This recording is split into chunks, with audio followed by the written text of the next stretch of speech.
It is my absolute pleasure and a privilege to have someone that is a fine member of our community. I have known this gentleman for several years now, and I remember having, as part of my leadership at Coldwell Banker in for the Financial Plaza, I had Ben come and do a presentation over kind of an interesting business, something that is necessary due to some changes in city ordinances and so forth. Today we are with breaking barriers from average to extraordinary. And in this series of this podcast, what we do is we interview individuals that recognize or have, I think, figured out how to be able to make a difference and be a differentiator. Ben Cohn is a business owner. His business name is From Sinks to Sewers, which I found very interesting. It's a differentiator, definitely a differentiator in the business, not only from the name, but also in the level of service. Today, I'd like to ask Ben, we'd like to get to know Ben a little bit better by finding out what is it that Ben does, where did he come from, what inspired him to be who he is. Welcome to the show. Hey, Jorge, thank you very much for having me. I You're really welcome. appreciate it. So, Ben, tell us a little bit about yourself, and then we can talk a little bit more about how did you get into the sinks to sewers business?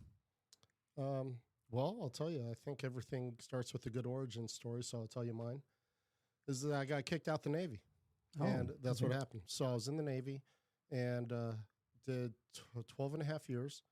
And what happened was back in 2012, President Obama had a military downsizing program, and there were 3,000 sailors that were released and 10,000 Army soldiers that were released before their contract ended, and I was one of them. Now, I always had the dream of actually having my own plumbing business. I was a plumber in the Navy, and so I always thought I was going to have my own business. So basically, everything just got kickstarted a little bit prematurely. And I mean this, and I'm not sarcastic at all when I say this. Getting kicked out of the Navy was the best thing to happen to me. And here's the reason why. So when I got kicked out, the way I started my business is I went door to door knocking. And I targeted certain neighborhoods, looked on Google Maps, and I had this whole system on how that I figured out on just passing out my business cards. And I'm sure that most likely people in the real estate community are watching. So what I'm going to say is that they know door knocking is hard and it's terrible. So what ends up happening is every day I would get door slammed in my face. Here's the whole pitch. Okay. Hi, I'm Ben, and I'm a plumber in your local neighborhood. I hope you never need one of us, but in case you ever do, can I leave you my card? That was it. Okay. Wow. And doors all the time. I mean, seriously, I'm not trying to minimize it, but after going through stuff in the military and, you go through all of this, and then to think like, so someone just slammed doors in your face and that like bothers you. Yeah, it actually does. It's very hard, because that you're doing nothing but just trying to say, give me a call sometime if you have a problem. Well, in any case, so this was 2012. Okay. 2014, City of Ventura, the ordinance went into effect that said, hey, if you sell your home in Ventura, you have to have a sewer inspection done and has to be submitted to the city. So what happened is that as I was passing out cards, what I always heard was, you seem like a nice guy. I'll take your card, but we've been using someone for the past 5-10 years. But we'll take your card. Okay, fine, great, thank you. So what happened 2014, and that comes around, I had 2 years of doors getting constantly slammed in my face. So it was nothing for me now to open up the newspaper, go to the Sunday edition, and start calling every realtor. Because if they hang up on me, it's like, okay, I don't even care. I mentally toughened up a little bit. The second thing that ended up happening was that ordinance put all the plumbers on equal footing. So your plumber that was there to change out your toilet or a faucet or maybe fix your plumbing or something did not know anything about sewer inspections. I was so fortunate that one of the mentors in my life, his name was Mark Yoakum, he taught me how to do sewer inspections. And then there was another plumber who's down in Los Angeles. His name is Rick Solomon. He also taught me. And these two individuals really helped me in my life in regards to plumbing. But the thing though is that gave me the leg up. So I already had the van. I had a camera. I had a lot of what I needed. But now I was on equal footing. So now your plumber as a realtor, if you had a plumber who was changing out your toilets or whatever, he didn't know how to do sewer inspections. That's where I came in. So you became a commodity pretty much because of changes in law, and you were at the right place at the right time. Yes. Pretty much. Yes. I'd like for us to go a little bit further back from 2012. You spent 11 years in the Navy, you said? 12 and a half. 12 and a half years in the Navy. Before that, where were you raised? What led you to get into the Navy? What was that about? I was burnt out. I was doing commercial air conditioning. Did it for almost 2 years and just constantly travel, working 80-hour weeks. And one day, me and my dad were doing Habitat for Humanity. And my dad was in the military, and this guy's telling me like, oh yeah, you could do air conditioning in the military. And I'm like, I had no idea. And so he's telling me about it. And he's telling my dad, and I looked it up. It was called a CB, and that's what we have right here at the base. And so what ends up happening is that I signed up, and that's what I did. Excellent. Yeah. So tell us a little bit about your experience in the military. You mentioned a little bit about it, but it seemed like, you have people that tell you what to do. Mm-hmm. It has to be done in a certain way. How did that help shape you into being the fine business owner and service provider that you are? What it helped me do was to establish standards and not waver for them. Is that sometimes things suck and you just got to embrace it. And you can't just go ahead and throw your hands up and give it to somebody else. You actually have to power through and you have to push through. And also is because one of the things is that, and a lot of what I say, it doesn't come from Ben Cohn. It really does come from other people who have influenced my life. And one of the things is that once you get past a person's personality, anything can be accomplished. And the military is a huge example of this. We all come from different walks of life, different aspects, different religions, and we're all here to get a job done.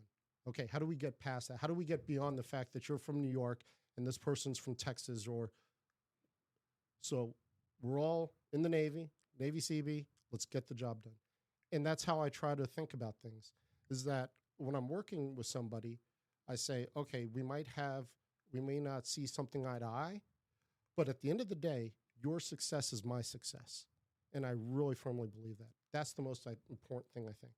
And it cannot, and that will never happen as long as I'm the priority. The client has to be the priority, in my opinion. Great. I appreciate that. So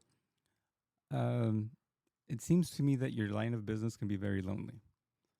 You're working with your equipment. You're working with... Putting a lot on me here. Yeah, something that you're looking at yourself.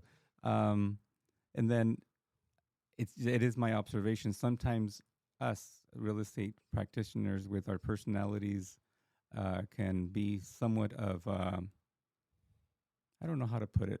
It can be where you have to deal with all the different personalities of different real estate agents, and your job is to provide an inspection. How have you learned to manage through the different personality types, the different where someone may have a different priority that is not necessarily your objective, and your objective is providing an accurate report to give clients a better understanding of the condition of what you're inspecting? To minimize my contact with the realtor and the buyer, or with everybody. And so the reason why I do that is because I really do like to think of myself as someone who focuses on the evidence. So I'm not going to think on, well, this is what I hear about a person, or this person has this or that. I want to know, what is the sewer line condition, okay? So if I'm in there and I'm only focused on the sewer, then that's what I'm looking at. And that's what I can come back and talk to the client about. Afterwards, we can have the conversation. I can get to know you. But before that, I need to focus on the sewer line. The other thing is that I get distracted fairly easily. Okay. And all right. So that explains it. The distraction part, huh? Well, okay, I'll tell you. Well, you're telling us. I'll tell them. I'll tell us, and I'll tell Amber. Yeah. So I have ADD, Okay. and my business helps. It fits me. Okay. But because of that, if I have too many conversations, I go off in left field and I start pondering the mysteries of life. Okay. That's just how my mind works. I've been struggling with this ever since I was a little kid. I was diagnosed as a little kid. But it's made it very difficult sometimes in certain social settings to come in and actually have a conversation. That's why I don't go to a lot of the social meetings, because it's like I'm going into overload. Um, there are too many things for me to focus on and think about. And so that's why I prefer to say, what is my role? Okay. My swim lane is to provide the sewer inspection. My swim lane is not to be liked. It is not to be Ben's the priority, or, let's have the party because Ben's here. I think that my goal and reason why I do this is to help manage expectations in sewer lines.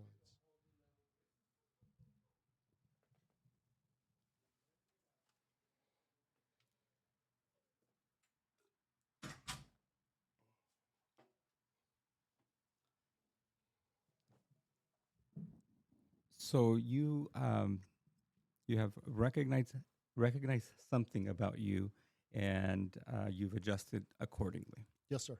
And not only have you adjusted accordingly, but you've leveraged that to make it not what other people may consider a something that might hurt you, but something that will benefit you. To a degree, yeah. Yes. Yes, sir. So I met you through something that must have been very painful for you, which is, pre-caravan meetings and social settings and so forth. What has been your secret to be able to engage with individuals that would otherwise not necessarily recognize that they need to have a connection with you to provide a service to get a transaction closed? Wow, that's a really tough question. And I don't have an answer for that. And the reason why is because I am the entire business. Right. I don't have a marketing team or anything like that. A marketing person would definitely be able to answer that question better. I think what I have learned is, number one, I had to become more secure with who I am, my own limitations, and in life. And I just have to try to maximize what I do well. It's the 80-20 rule.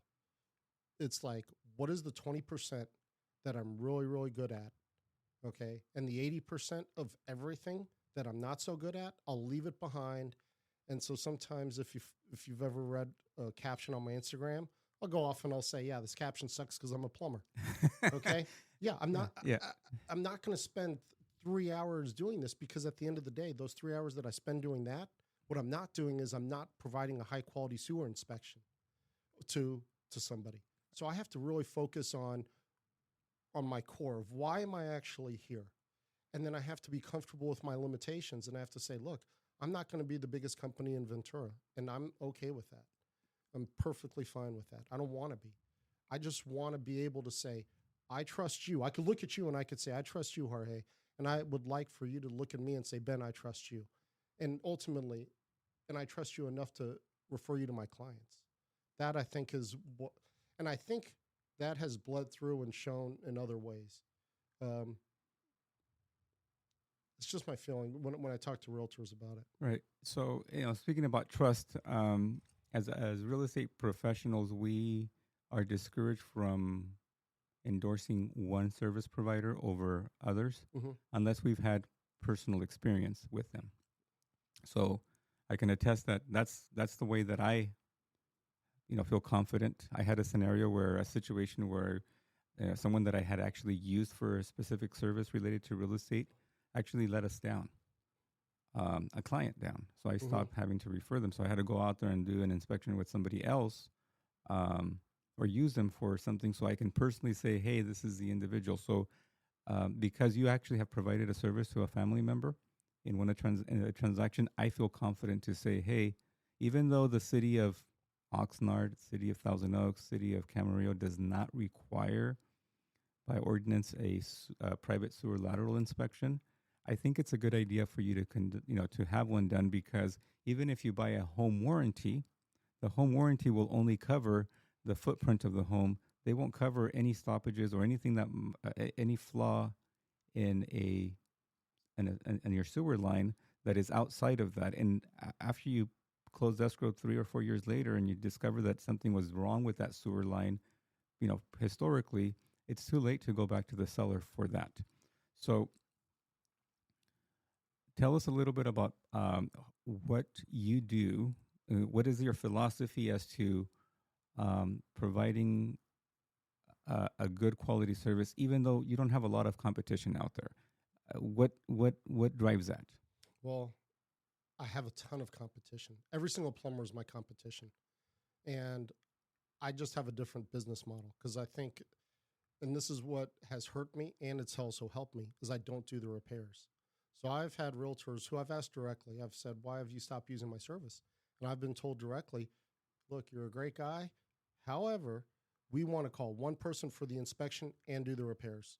Okay, and that's their business model. I can't tell them that their business model is wrong. And I have other realtors who wanted, they want that separation. So now when you ask, what is my philosophy? It just comes down to, what would I tell a family member? And I don't think that it should be any different if I'm on the buying or the selling side. It's, what do I tell? If this was my mom, what would I tell my mom right now? And that's all it is. And so sometimes there's a lot of things that have to weigh into that. But ultimately, I think that's really served me the best, that one simple thing. Great. So we are in Breaking Barriers from Average to Extraordinary. This is a podcast and a blog that has been designed to help real estate agents do a self-analysis as to what we can do better in order to attract more clients. Our guest today is Ben Cohn with From Sinks to Sewers, and I'm going to take it the next step. And you're in the business of providing news. Sometimes it's good news, sometimes it's bad news. How do you deliver bad news? Bad news does not get better with time. I'm not there to go ahead and scare anybody, but ultimately, and this has been a very common factor in the realtors that continue to use me, even after I give them the bad news, is that they know how to negotiate. They know how to, okay, this is not what we expected, and we're going to pivot and give us a little bit of time. We don't have an answer yet, but we're going to come up with a plan, and they do.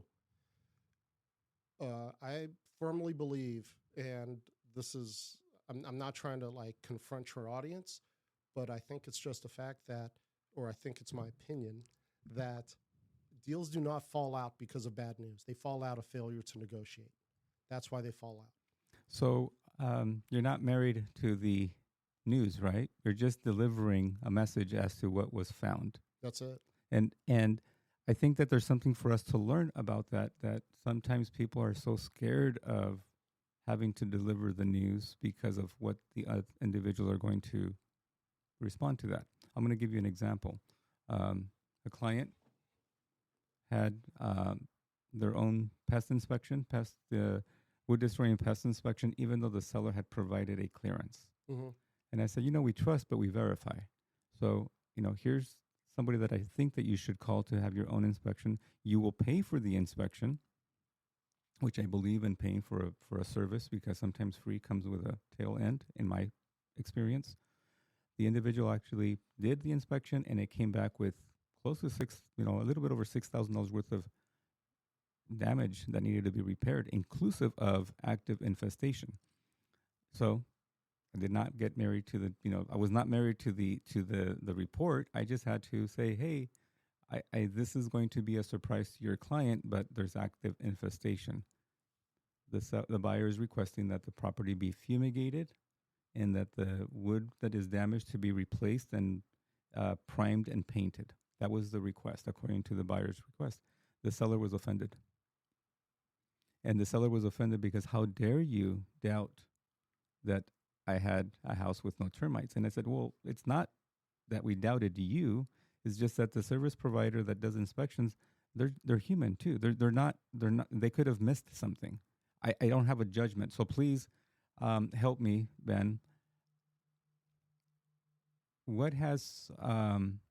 How have you managed the the blowback. Let's call it a blowback. I'm sorry if that's a plumbing term. A blowback in where someone does not like what you had that your report had to say.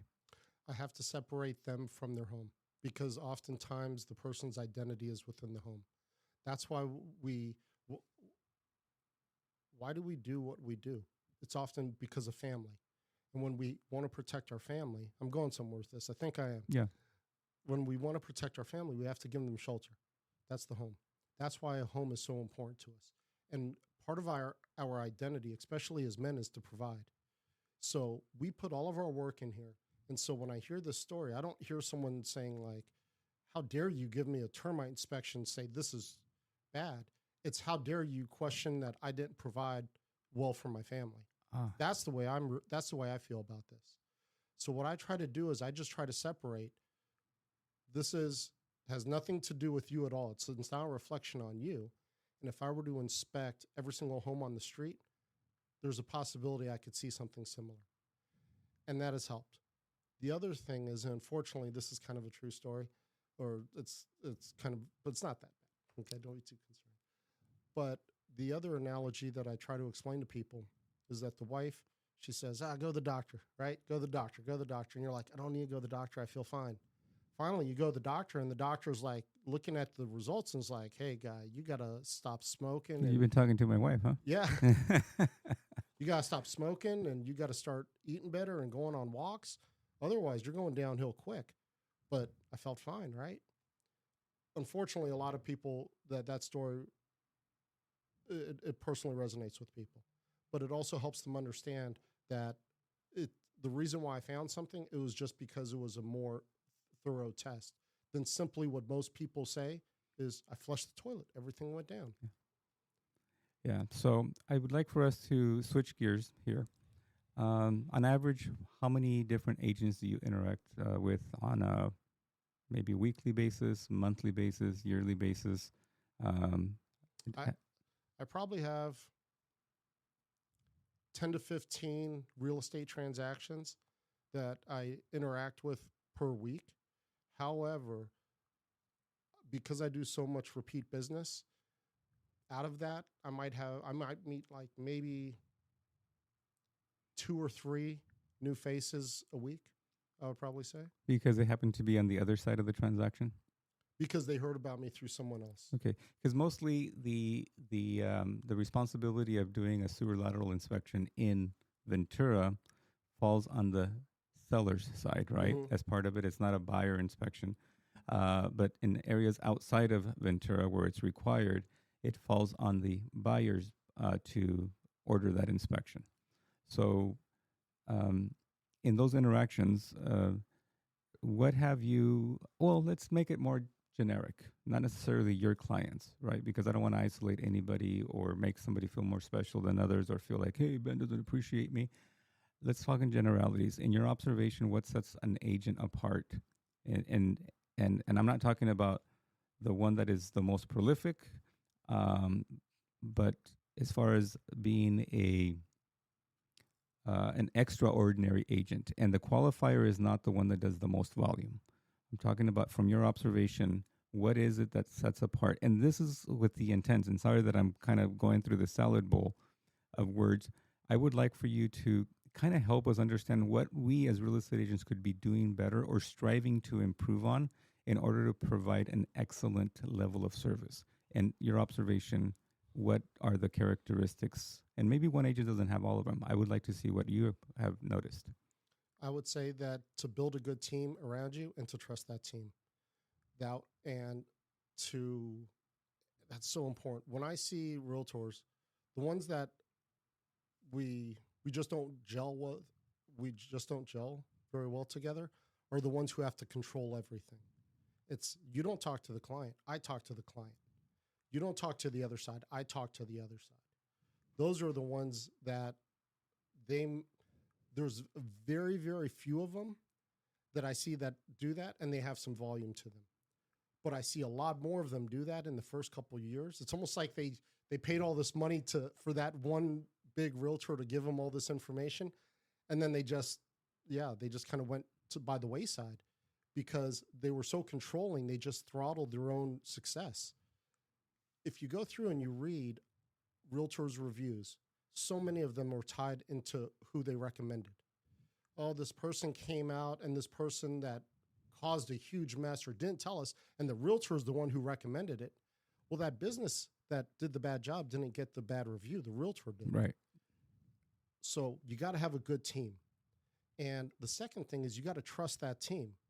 Otherwise, you may say, like, I'm doing the right thing by having this good person here, but if you don't trust them, it's an absolutely falsehood. The second thing is you have to get away from price. This is because whenever I get a call, my very first question, whenever I meet someone new, how much do you charge? $375. Oh, why you charge $375? You know, that's kind of steep, yeah? No one asks, so what's involved with all this? And what I always find surprising is that the people who have that gut check reaction are this, how do you, if you're a realtor and you have that gut check reaction to what an affiliate charges for their service, what are you actually providing? Are you only about a price? Because if you're only about a price, you will be dropped as soon as someone finds someone cheaper. Right. And that is just something that's been very common. So the realtors that use me because of price and price only, I think they're really missing their mark, or they use any service provider. I think that the best way for success is to have a team around you that you trust fully. But that's a very hard thing to do because you have to understand your own limitations. Right. I'd like for us to go back to something that is part of the core thing that you had to do in order to, start your business. And I think that there's something for us to learn. Let's go back to the days of door knocking for you. Mm-hmm. And can you repeat what was your line? What was your introduction? Was my pitch? Yeah, your pitch. Hi, I'm Ben. I'm a local plumber in your area. I hope you never need one of us, but in case you ever do, can I leave you a card? So if I were to now use that, hi, my name is Jorge. I'm a local realtor. I hope that you never use one, but if you ever need one, here's my business card. Do you think that it would have the same effect? No. Why not? So the reason why is because not everyone buys or sells for good reasons. And unfortunately, it is just part of the real estate business. Sometimes, unfortunately, I meet a lot of people who are selling because of life events. Mm-hmm. It's sad, but it's real. That's why I always say whenever I meet someone, I don't say like, oh, I'm doing great. I say about the same. Okay. Because, and I'm still trying to figure this out, but it's because I've met people and I'll tell them like, hey, how you doing? I'll be like, I'm doing great. Well, that's good for you because I'm getting this and I'm getting that. I just lost my husband. I'm getting kicked out. And it's like they instantly went into a comparison mindset and it just automatically shut them down because they heard I was having a great day. And the same thing has happened to me. I've had a bad day. Everyone has bad days, right? We're all human. And someone tells me how great they're doing and I'm not. And so I say, look, I'm not here to compare myself with anyone. I'm only here to worry about myself. So I'm not going to state this expectation of I'm having a great day or the other person isn't. So that's something that that's my own little mental check. So about the same, there's a differentiator there, so there's a lot of things that you do that are different that set you apart from other individuals. You come across as a very authentic individual. What I see is what I get. I'm not going to be blindsided with you. And I think those are quality characteristics of you that I think that a real estate agent should embrace. Right. Mm-hmm. So sometimes I think that there's a lot of pressure for real estate agents to fake it till they make it. It's something that I don't like, but I know that there's a lot of pressure on real estate agents to have this persona of success, persona of, being reliable. And there's a lot of things that we can do differently to be able to portray the honest truth about what we do in business. We're just there to help people navigate the challenges of a real estate transaction. Let me share this story with you. This is something that I think what the role of a realtor is to manage emotions. Okay, fair. And because that is so difficult, because during this time, the emotion level it's a swing, right? So let me tell you my own personal story when I bought my house. When I bought my house, my realtor, we saw the house. He was like, Ben, what do you think? And I was like, yeah, it's good. And we should, but yeah, I saw some things, we should really go ahead and negotiate. He goes, okay, yeah. So what are you thinking? And I was like, oh, it's probably, we should ask for this price. And he goes, okay, yeah, we can do that. But let me offer this to you. Okay. So he pulls out his phone and he's writing some numbers down. And he goes, so if we did that, it drops your price by this much a month. And I want to say it was like $50 a month. Okay. And so he was like, but you're going to save all this money, but that's only for the life of the loan per month. This is how much you really save per month. And he was like, so let me ask you this question. Every time you drive by this house, let's say you don't get the offer accepted, and every single time you drive by this house, you're going to look at that house and say, man, thank goodness I saved myself $50 a month by not getting into that contract. And I was like, come on, that's stupid. Of course I'm not going to say that. And so he was like, so what do you think it would be better? And I was like, oh, let's just give them what they want, right? And he was like, all right. Now, look, some people might say that was like a Jedi mind trick, or that was my emotions were manipulated. What I feel is that, and I'm seriously thankful for that, is that he kept my eye focused on the target, and that was getting in the house. And we still live in the house, and I'm still happy. And I mean, really, I really think about this a lot, because he kept me from like thinking about all those little problems the house had and say, okay, yeah, we could do it, but you may not get the house. The main thing was to get in the house. And years later, it's been proven to be one of the best things. I never would have had that if that realtor was not able to check my emotion level. And that's what I really needed at the time. So he did not, and that's. I'm glad that you clarified that it was not a manipulation, but it helped you deal with your decision-making process. And I believe that is something that is core of a real estate agent. A successful real estate agent is going to help someone make the decision that they'd otherwise would not be able to make alone. Because we're really good as humans to find flaws in everything, because we have a very difficult time making a decision. I think it's a self-preservation in a way to protect ourselves. Because how often do we criticize the individual that says, yeah, let's go ahead and do it. I just want to get it. It doesn't matter. I just want to get in there. And like, whoa, slow it down. Because we're so fearful that they're going to go out there and make it, a bad decision, because it might be a negative reflection on us. Thank you. You taught me, and hopefully anybody that is listening to this show, something of value as to how to be able to help somebody make that decision moving forward. I just posted an HOA versus no HOA. Okay. Mm-hmm. Not all HOAs are good. Not all HOAs are bad. But in those HOAs that are very well managed, the HOA fees on a monthly basis are pretty reasonable. But in a neighborhood where there's one with an HOA and one without an HOA, there's a huge difference, inclusive of the value of the homes and maybe even a lower turnover rate. Very similar to that individual. I'm not taking any credit, but I had to help that individual say, hey, yeah, it has an HOA. Yes, there are rules. But in this specific HOA, it's obvious that the HOA has done a phenomenal job of keeping the neighborhood looking in great shape. And it's not alone. So he's still pondering, should I jump in or not? And it's like, that's your decision alone. But I have to learn how to, integrate your realtor's line. It's like, hey, when you drive by, when you didn't get it, are you going to be worried? Like, oh, goodness. Right. And one of the things is, though, when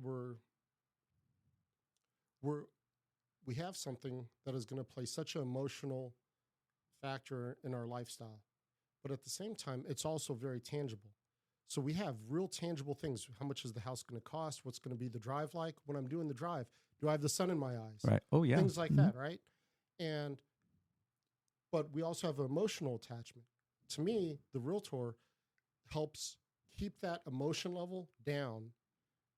And so then that way we could focus on this. Now, I'm only giving this from my perspective, because I understand it could be something on the flip side. Right. There are some people, I have quite a few people that I know from Alaska. They would absolutely abhor anything about an HOA, because they would live in the land of freedom. Right. They're like, we don't want. How does that neighborhood look? Yeah. but they're happy because that's their mentality. Right. That's why they moved to Alaska, right? Mm-hmm. So there's all kinds of different people, all kinds of different business models. I have to just say, who am I? And I need to go ahead and find people that are like-minded that will appreciate what I offer to them. I'm never going, no matter how good I cook, it's never going to help if I keep going to vegetarian conventions and I keep giving people my char siu, or my, barbecue pork or something, right? That's never going to happen. I got to say, where's my crowd? Who's my people? What's my hive? And I really think that's important. So I have to do a better job of remembering you as someone that provides plumbing services, not just private sewer lateral inspections, the PSLs, right? Tell me. So what's that? Tell me. Go ahead. So the name of your business, From Sinks to Sewers, is very unique. I love the name. Well, it reminds me that, but I have not done a good job to associate it with other services that you provide. Tell us a little bit about what else do you provide? I don't provide plumbing anymore, actually. Oh, wow. So, yeah, my entire failure is that I don't like to talk about myself. Believe it or not, I don't really like to say, okay, this is everything that I do. I just do the job and I go and I just give a brief summary, but I don't say, hey, in addition to this, I'm also doing this, this, and this. And I meet that with a lot of people. This morning I talked to a realtor, and I've known the guy for probably about 8 years now, and I had no idea he did property management until this morning. He scheduled inspection because the tenant is buying the home, right? Think about that one. They've lived in the home all this time, and now they're going to buy the home. Well, they should know what's wrong with the sewer line, right? No, it's not that. But they've been paying. It's like, why rent? If you could, everyone has financial constraints, but I'm saying, if you're not financially constrained, you're paying someone else's mortgage at the end of the day. But here's the point. This guy, I've known him 8 years, never knew he did property management. You've known me since 2000, I think. I probably want to say 2015 at least. Right when you started, pretty much. Yeah, so 2014, 2015 with this. And 10 years, and you still think I do plumbing. Everybody does this. And the reason why is because I don't advertise. I had a realtor, they call me all the time. Ben, how much do you cost to hydrojet the sewer line? $375. How much is it if there's a sewer inspection involved with that? It's $375. Extra? No, it's all the same price. It's all included. So wait a second. For $375, you do the sewer inspection and you do the hydrojetting. Yes. How do I not know this? And I was like, I don't know. I do this all the time on your inspections. I just don't advertise that. That's my problem. I don't tell people like what I do well. That's why we have marketing types, right? That's why the entire marketing industry exists. So for me, that's my failure I got to work on. So let's talk about that. Okay. Although you have another thought. I didn't let you finish. Go ahead. So, but really quick, so my plumbing services that you asked is that I do drain cleaning, I do utility location, and I do and I do drain inspections. Okay, those are very key things because I would like to know where the sewer line is just in case I wanted to build something on there or... Sure. Yeah, I did one for apartment complex, and I located the sewer line because they were a little bit unsure, and they thought that there were 2 sewer lines that went to the city, which would have incurred like a lot of cost. And I found that there was only 1 sewer line, and then I was able to locate it because they want to add on to it. And I was able to do it. And then also I'm formally trained in utility location. So I've gone through all the same education to find underground utilities as the people from SoCal Gas and Edison, everything. They were sitting next to me in the classroom. And you're much more accessible and maybe even more, affordable than those. When you take me on face level, how much do you charge for a sewer inspection? It's $375. But here's where, and this is the different business model. Well, a lot of plumbers will do. They offer a low price with the sewer inspection because that's a lead-in to additional services. So it's $250, $150 for a sewer inspection. Hey, Jorge, I hate to tell you this, you got roots in your sewer line, but we could clean them out, but it's going to be an extra $500 to $1,000, right? So now that $150 value that you thought you were getting to your client, it's not. And then you're going to have to say, okay, well, look, we haven't bought the house yet. Who's paying for it? Are we paying for it? We don't even know if this is going to happen yet. Or is the seller is going to pay for it? And they're going, we're moving out. Why on earth would we pay for it? And then on top of that, And this is where it really hurts both realtors. What are we actually negotiating on? Are we negotiating on roots in the sewer line, or are we negotiating on roots coming in through a big giant hole in the pipe? We don't know. And so that's why I did away with all that. And I say, look, $375, I clean the pipe, I inspect the pipe, you know what you're actually negotiating on. And I think that's what's important. Excellent. You know, let me just tell you this really quick. I just want to share a quick story. You could edit this later. But okay, from sinks to sewers, my dad is the one who came up with the name. And he does computers, so it skips a generation. And so sinks to sewers, and I buy a lot of tools out of Europe. And one time I didn't get some tools. And they say, and I get a call, and it says sinks to sewers. And I'm looking at my phone, I'm going, oh man, this is like someone stole my something, right? I pick up, sweetest lady on the other end. And she was saying that, hey, we got a box of tools. We don't know what they are.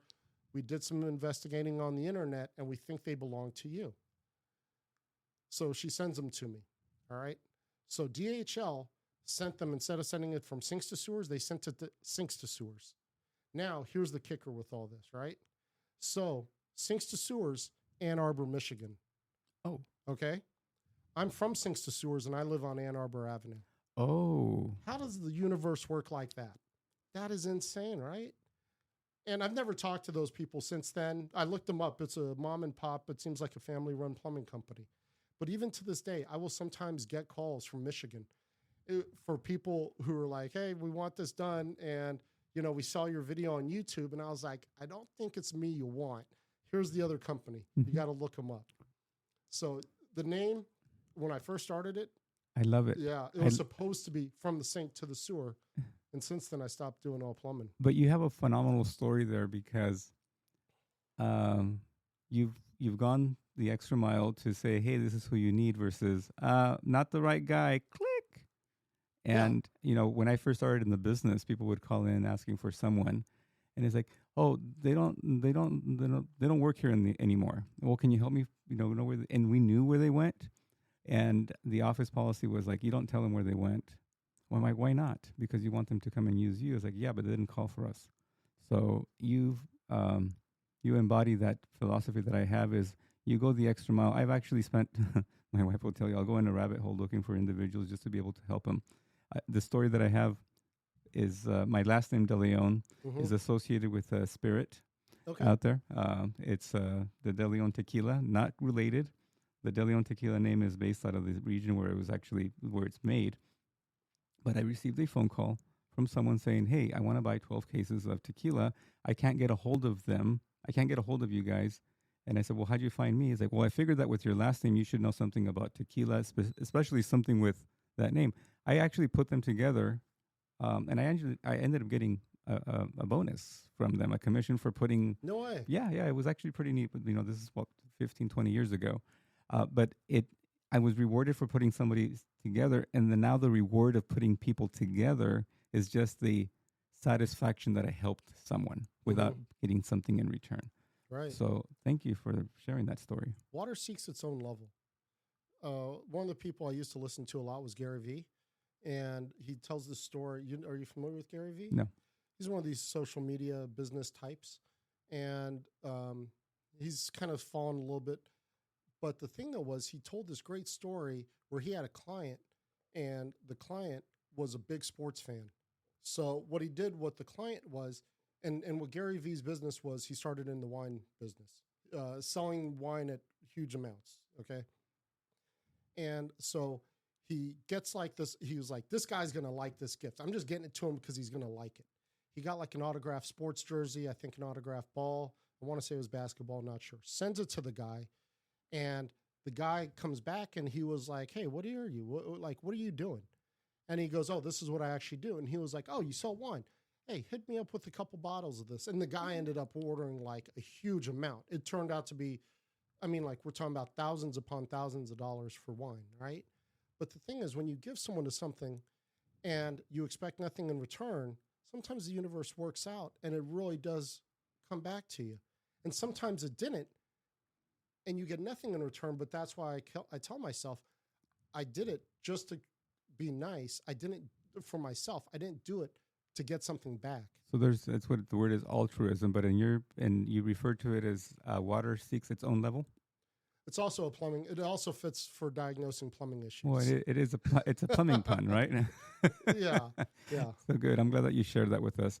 Ben, I admire your voice. I admire what you do in your videos. Can you give us an example of you're describing what you're seeing on a video of a private sewer lateral inspection?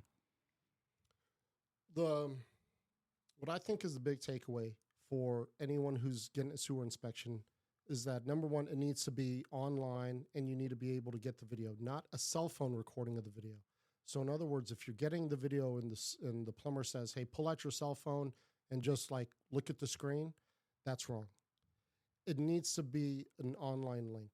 Nowadays, sewer cameras to record, it is so easy. All you have to do is press a button. I think something a realtor can do, very specifically, please be writing this down, is to have your own thumb drive.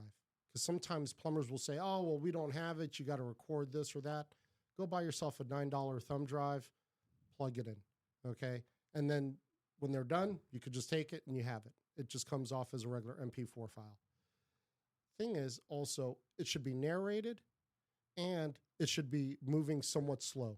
So one of the big key things that if someone is giving you a sewer inspection and they're moving the camera quickly while telling you there's a problem there, that itself is the problem. That's how you recognize the scam, because they don't want you to see things as they really are. The thing about the sewer cameras is that they're able to stay in focus even though something is very close. When I open the access point for a sewer inspection, sometimes grass falls in. And I've seen it. I could do it. Is that you can get that blade of grass in there and put the sewer camera right up there to it, and it will look huge and gigantic. And you could say there are roots in the sewer line. There's nothing in the sewer line. And that's a huge reason why, is that you have to go off of someone that you trust. If you go on my Instagram account and you look, I have a realtor who was with the trust. There was a trust. She was hey, you're the realtor, tag, you're it. You set all this up. She calls the local plumbing company. They say, hey, the pipe is broken. And she goes, well, I asked around and someone said I should get you for a second opinion. I come out there. There's no broken pipe whatsoever. I'm like going, when am I going to find this broken pipe? And so I call her over. And, I mentioned before about being alone, do my inspections by myself. I call her over and I'm like, hey, can you watch me do this inspection? And I just go hand over hand, meaning that I push the camera as fast as I can. I never hit a broken section, nothing. And it was $30,000 repair. That's what they were offering, right? Now, and so this was able to prove to her. Now, here's the thing. That was $30,000, so that made her stop and pause. What if it was $5,000? Most realtors would be like, okay, $5,000 worth of repairs, write it off in the credit. Okay, just give them a credit for it. We'll be done with it, right?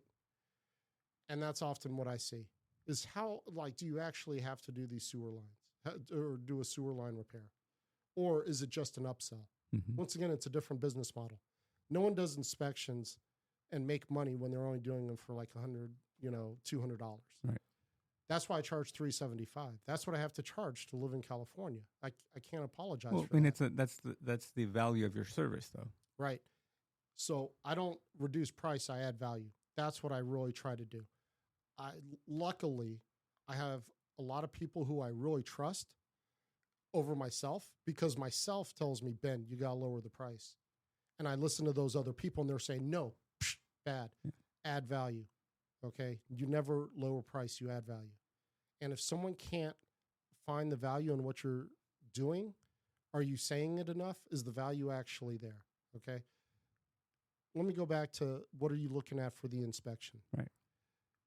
I already talked about having it narrated, having a thumb drive.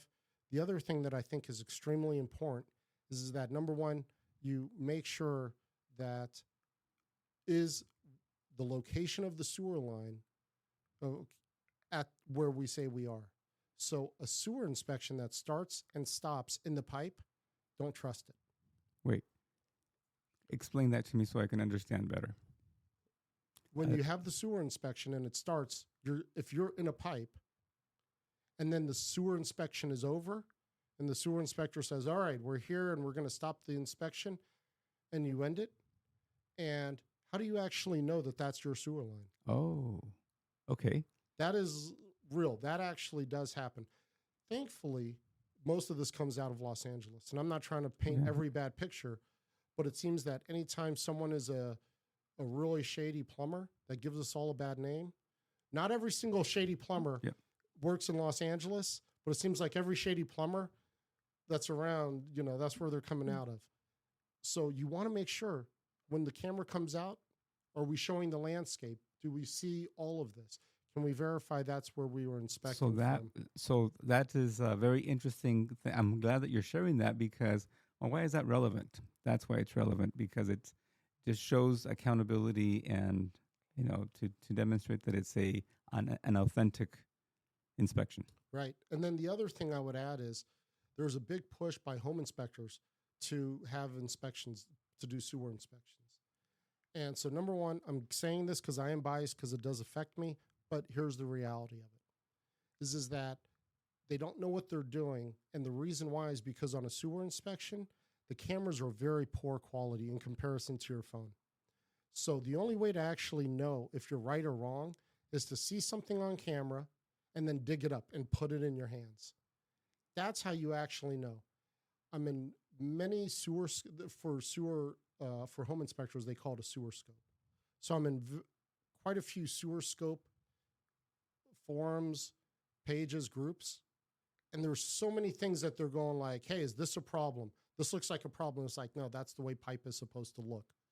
And I'm just thinking to myself, how many problems are these people creating and complicating transactions by saying, yeah, well, there looks like this is a problem. It's like, no, that's actually the pipe. Do you actually, like, I got it on my phone right now. I'll show you after this, where someone said, what kind of pipe is this? They just bought a sewer inspection or bought a sewer camera. And they're like, what kind of pipe is this? No, we don't know. And it's just like plain as day what it is. You got to have someone you could trust. Okay, now I'm going to lean in on your professional, authentic, professional, honest opinion. And by the way, I love the fact that you drink cold coffee. Oh. Ventura has the PSL, which is required for anything once every 10 years and only for residential homes, single family. So please clarify that. Then, and the reason why I need you to clarify that is there's properties that are not included in that, which would be homes that are within a homeowners association. But what would you recommend that someone do? I mean, like, for example, I would still recommend that someone perform a sewer inspection, a sewer line inspection within the structure of a condo, for example, or a townhome, even though the seller is excluded from submitting that to the city of Ventura. I know it's a lot to unpack, but first of all, clarify what is required. So what is required is that for a single family home, they have to have a sewer inspection done. And so what is exempt? HOAs, PUDs are exempt from all of this. Now, the second thing is the entire sewer line doesn't have to be inspected to meet compliance with the city of Ventura's PSL ordinance. What is required is that the closest connection to the city sewer has to be inspected. So, as an example, let's say you have an HOA. I've done a lot of them. HOAs are required every 10 years. Commercial every 10 years. The HOA itself. The HOA itself. And it's not dependent on a sale. It's just everyone was supposed to come into compliance. They haven't. So as an HOA, if there's a access point by, let's say, the sidewalk, I don't have to inspect the entire complex. I have to inspect from that access point by the sidewalk to the middle of the street. So sometimes I'll have a HOA I consider pretty big. It would take me like 20 minutes at least to walk around from one end to the other end. Mm-hmm. Okay, it's that big. And all I'm inspecting is maybe 30 feet of pipe. So what that means is that if you're in a transaction within that HOA, this does not provide any protection to you, and it doesn't take away anything. It's the fact that the HOA meets compliance with the city's PSL ordinance, it doesn't affect you at all. And I think what's wrong that realtors will say is the HOA, they had a PSL inspection done, they're good. So that implies that you're buying this individual unit and you're also good. It's not. Thank you for clarifying that. So absolutely. And then the other thing is whenever I'm on the buying side, what I do is I do a building drain and sewer lateral inspection. And the reason why that's important is because that's the correct terminology. So if you called me for a sewer lateral inspection, that is the pipe that's from the outside of the building to the city connection. The building drain is the pipe underneath. It's the building drain, okay? Now, let's say that the building drain or the sewer lateral is completely fine. The pipe under the building is rotted out, it's cast iron, it's bad, or whatever the reason is. Let's say you have a backup, and all you called me for was a sewer lateral inspection. What I would say is I would come out and I'd be like, Jorge, what I did was correct. You called for a sewer lateral inspection, and that's what I did. I inspected from the outside access point. It's called a clean out. I inspected from the outside access point to the city sewer. That's not the issue. The issue is underneath of the house. And your question is, well, why didn't you catch that? Because you didn't ask for that. You asked me for the sewer lateral inspection. Because I work around realtors, I understand what they want. I try to. So if they're representing the buyer, they want to know, tell us everything. Try to help us out completely. And that means that we're going to inspect the building drain and sewer lateral inspection. So this is such a beautiful conversation because I want to know how I can do better. It seems to me, and I don't want to make any assumptions here, that when you get the phone call from the buyer, you understand that they're looking for pretty much the whole house inspection, right? Yes. And that's why that's the same price. It's just the same service. It's just that I try to go off of the needs of the client. Excellent. So if you're selling the house, you're just trying to come into compliance with the city. That's it. As the buyer, you want something more involved. You just want to say, what are my expectations moving forward of the home? Yeah. And so the other thing is I would really, and this is something that I feel is important, and this is specific to Ventura, is that when you get a contract and you're the listing agent and you're accepting offers, and I'm not exactly sure where it's written in the contract or how it's written, but there will be something of a checkbox involved that, or the seller will provide a PSL inspection, private sewer lateral inspection with the checkbox. And I would say never, ever accept an offer like that. And here's the reason why. Tell us. What that checkbox that they're referring to is the checkbox of no observed deficiencies, which means that the sewer line is perfect. Very few sewer lines are. Let me back this up. If you're in a home that's like 2000s, right? That's 25 years ago, right? It's crazy to say, but it's 25 years ago. Thank you for making me feel old. Yeah. But at the same point, though, that means that's a perfect sewer line. And this is one of the things that I think realtors have really pressed on plumbers is when I talk about that negotiation, they accepted a contract that said this, and I've personally seen this, is that they say, we can't sell the home or we're out of contract unless we get this deficiency fixed.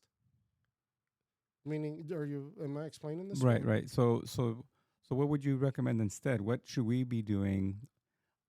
Should we not request it from the seller and just do it as a buyer's inspection process? I think that what the listing agent should be doing is saying something to the effect of, well, tell me how to say this correctly. If you're the listing agent, how do you say, we're going to do the inspection and we're going to negotiate on the findings? And you're the listing agent to the seller? Yeah, or to the buyer. To the buyer. Well, as a buyer's agent to the buyer is, I want you to be aware of the condition of the home to see if it's desirable or not.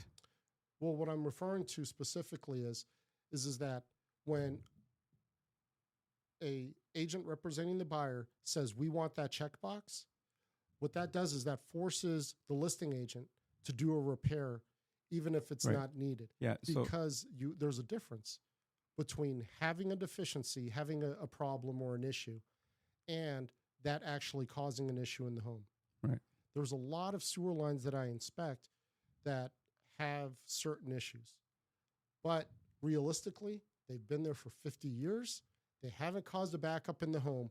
Why would I come in there and recommend this repair? Right. So yes, you're very absolutely right that you're putting your seller at risk of being bound to doing something. We can use the example of when a buyer's agent requests through their contract Section 1 and Section 2 of the termite. So they ask for a termite clearance. Mm-hmm. Wait, hold on. No, that's the buyer's responsibility to investigate, not the seller's responsibility to investigate. Right. So right. The other thing is that I would say, when you say what is the difference between average and extraordinary, yes, I really think that it comes down to training. That's a big part. And one of the things that I've seen is that with some real estate brokerages is that their training is minimal. They put the hands over the eyes. We didn't see nothing. We didn't hear nothing. Let's move on to the next transaction. The smaller boutique brokerages don't do this, in my opinion. The ones that I've seen are much more involved. They're saying, Ben, you have this class for sewer inspections. Come over here and talk to us. The bigger brokerages are like, nope, you're not talking to our agents. I've had brokers pull me, grab me, pull me into the office and say, you will never, ever tell one of our agents that they do not have to do a sewer line repair. If there is an issue, I mean, this is real. And I'll tell this broker, and I won't mention that person's name, but I'll say, so if there's the slightest issue and it's not going to affect anything, and the plumber is recommending it just because he's going to make thousands upon thousands, you're still saying that I shouldn't tell the realtor that they don't have to do the repair? And the person says, yes, you will not tell our clients that they do not have to do a repair. Yeah. And to me, that is insane because you're using somebody else's money. The objective is to be able to get both parties to agree and get to the ultimate, which is to close a transaction. Sometimes real estate agents Let me clarify that, okay, because I see how it might become misinterpreted. Plumbers will say here in Ventura, you can't sell the home unless you get this repair done. And that's not the answer. And that's not true. That is an outright lie. Mm-hmm. That is completely false. The buyer can live with it if they want to, depending on the severity of it, right? Yeah, absolutely. There are some things where the city will come in and they'll send you a red letter, mm-hmm, and they'll say you have to do this because you're in violation. Well, that's different. That is so rare. Mm-hmm. And it happens, and I've seen it happen, but it's so rare. It's not something to really be concerned over. Mm-hmm. But when a plumber is telling you, you can't sell the home until you do this repair, that's false. Right. And so when I'm saying, no, you don't actually do the repair, you don't have to do the repair to sell the home, and the broker pulls me in and says, you can't tell this to our clients? And it comes down to the training. Right. So thank you for clarifying that as well. I've learned several things, Ben. I want to thank you I don't want this to be the last time. Hopefully you feel welcomed again, because, this Mi Casa es Su Casa, and this is, the De Leon Studios here in Oxnard. My objective with this is to encourage agents to do better. For those that want to become better, I find you to be one of those members of our community that is always seeking to do better. And by your example, you've taught me a lot about how to actually be better.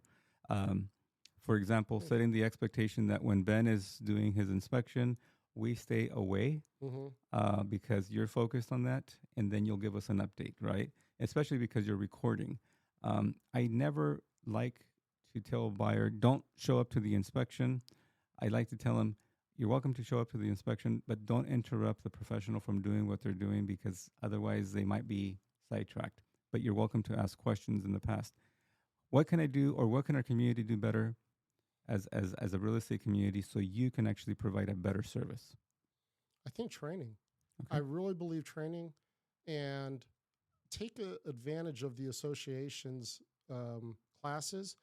The real estate expert negotiation class, I've taken it myself. I think it's outstanding.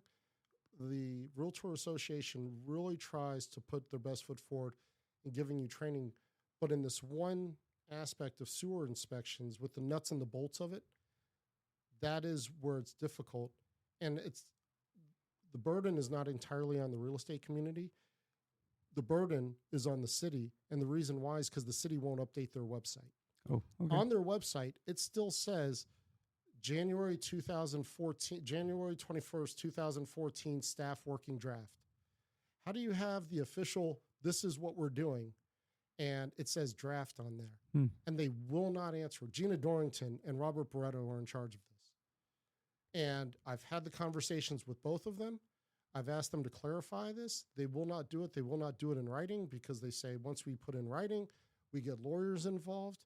And so the burden also lies on them, but the city doesn't sometimes forgets that they work for the citizens of Ventura. They work for the citizens.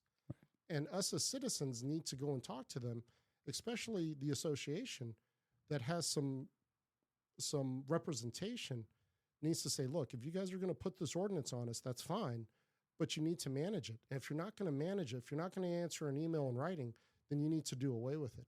Right. Even though this benefits me, I would be happy if the PSO ordinance went away. Oh, okay. And I seriously mean that, because if you're not going to enforce an ordinance, don't have it on its citizens. It's not fair. It's not right. So there's, as a realtor community, we typically are against point of sale burdens of a transaction that might slow a transaction or make it bad. This is an example, perhaps, that it's well intended, but it's flawed in its execution. So hopefully somebody will listen to this and make a change to that. Any closing words? I mean, you gave me some phenomenal closing words, but is there anything that is on your chest that you would like to share that you think that will benefit the audience? In specific to real estate, because that could go a lot of different ways, right? But I want you to tease the next episode that we haven't even planned for, but remodels. And I would say that there can be a huge unknown possibility when you're going to edit this out. So let me go ahead and just start over again. Would you buy a new car, or would you buy a very old car with a fresh paint job? Not necessarily. So why would you do the same thing with a house? Good example. So trust but verify. Absolutely. So when that house, you walk in and everything is brand new, and it's a 1951 house, and everything is brand new in the home, why would you trust that? Yeah. Excellent. Thank you so much, Ben. Appreciate your time. No, thank you. I learned so much. Hopefully the audience will learn. Again, this is breaking barriers from average to extraordinary. Ben Cohn is the owner of Sinks to Sewers. He's been doing this since 2012. Went from door knocking. 10. 2000. I started business 2010. 2010. Yeah. Door knocking. Was able to overcome those challenges. You were at the right place at the right time. You shifted from doing plumbing repairs to doing sewer inspections, and a specialty, not just from the closest point to the public sewer line, but you offer the service of a whole house. And as a buyer, you should consider doing the home inspection for the whole house. Absolutely. Because you want to know what the condition is. And then as to review, there's no law that says that the house has to be repaired. It's just that the buyer needs to be made aware of those. Obviously, there is a requirement for the city of Ventura of a broken line to be repaired prior to them clearing it, right? But when you say a broken line, that's an actual plumbing definition. Our governing body, per se, it's the standard we have to meet is called NASCO, and the term broken is actually within there. Excellent. So if it was cracked, sometimes people will say it's a cracked sewer line. That's not the same thing as broken, but to a layman, we'll still refer to it the same. So there is some nuance within that language. Words matter. In all aspects of life. Fantastic. We'll leave it at that. Thank you. All right. I gave you a lot of editing to do. Nope. I like lots of editing. I send my stuff out raw. No. I do certain things. We're doing it again?